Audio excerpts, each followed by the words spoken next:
ನೋಡಿ, 4768 ಈ ಸಂಖ್ಯೆಯಲ್ಲಿ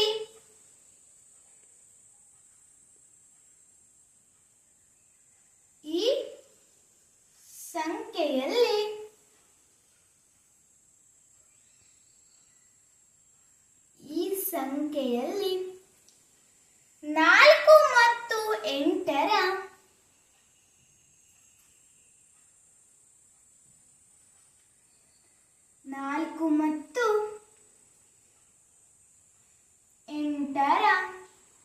ಸ್ಥಾನ ಬೆಲೆಗಳ ನಡುವಿನ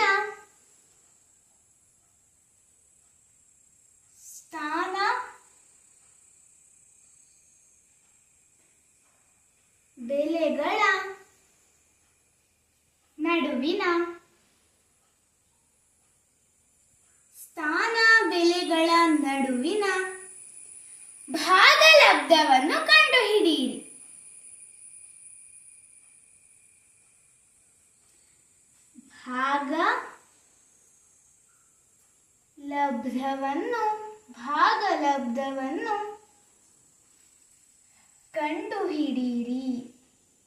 ಭಾಗಲಬ್ಧವನ್ನು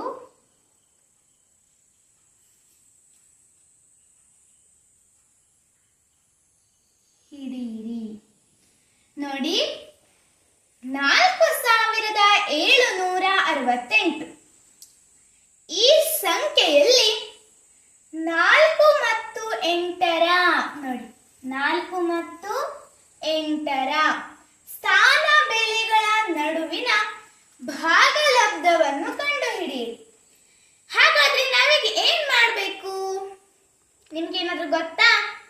ನಾವೀಗ ಭಾಗಲಬ್ಧವನ್ನ ಕಂಡುಹಿಡಿಬೇಕು ಅಲ್ವಾ? ಅದ್ಯಾವ್ದ್ರದ್ದು? 4 ಮತ್ತು 8 ಅಲ್ವಾ? ನಾವೀಗ ಮೊದಲು ದತ್ತಾಂಶವನ್ನ ತಿಳ್ಕೊಳ್ಳೋಣ. ನೋಡಿ,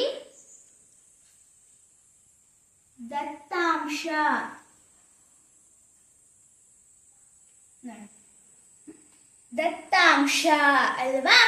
ಅಂದ್ರೆ ಪ್ರಶ್ನೆಯಲ್ಲೇ ಕೊಟ್ಟಿರ್ತಕ್ಕಂಥದ್ದು. ನೋಡಿ, 4ರ ಸ್ಥಾನ ಬೆಲೆ ಅಲ್ವಾ? ನೋಡಿ, 4ರ ಸ್ಥಾನ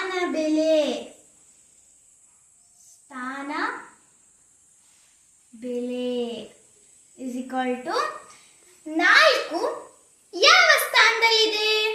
ಇದನ್ನ ನೀವೇ ಹೇಳಬೇಕು. ಎಸ್, 4 1000 ಸ್ಥಾನದಲ್ಲಿದೆ. ಅಂದ್ರೆ 4000 ಸ್ಥಾನದಲ್ಲಿರುವುದರಿಂದ ಅದರ ಉತ್ತರ 4000 ಅಲ್ವಾ? 4000 ಸ್ಥಾನದಲ್ಲಿರುವುದರಿಂದ ಅದರ ಉತ್ತರ 4000. ಹಾಗೆ 8 ನೋಡಿ, 8ರ ಸ್ಥಾನ ಬೆಲೆ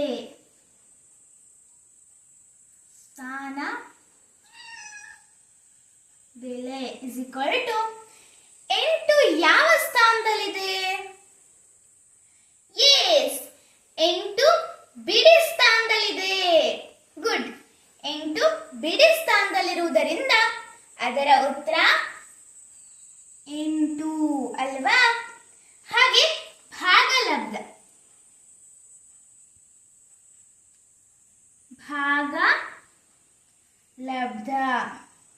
ಭಾಗಲಬ್ಧ is equal to question mark. ಅಂದ್ರೆ ನಾವು ಅದನ್ನ ಕಂಡುಹಿಡಿಬೇಕು ಅಂತ.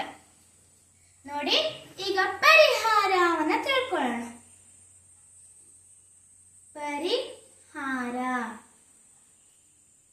ಪರಿಹಾರ ಅಂದ್ರೆ ಏನಿಲ್ಲ, ಇದನ್ನೇ ಇಲ್ಲಿ ಬರ್ಕೊಂಡು ಅದರ ಆನ್ಸರ್ ಅನ್ನ ಕಂಡುಹಿಡಿಬೇಕು.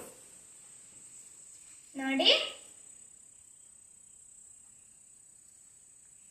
4000 ಭಾಗಿಸು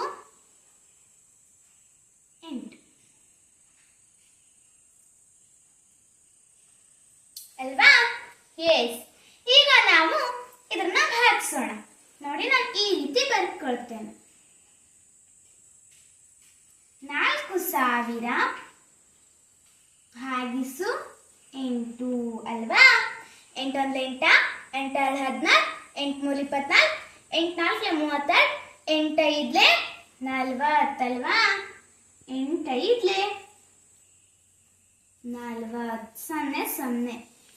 ಈ ಉಳಿದ 2 ಸೊನ್ನೆಯನ್ನ ಈ ಮೇಲ್ಗಡೆ ಕೊಟ್ಕೊಂಡು ಆ ನಂತರ ಕೆಳಗಡೆ ಕೊಟ್ಕೋಬೇಕು. ಹಾಗಿದ್ರೆ ಆನ್ಸರ್ ಎಷ್ಟು ಬಂತು? ಆನ್ಸರ್ 500 ಅಲ್ವಾ? 4768. ಈ ಸಂಖ್ಯೆಯಲ್ಲಿ 4 ಮತ್ತು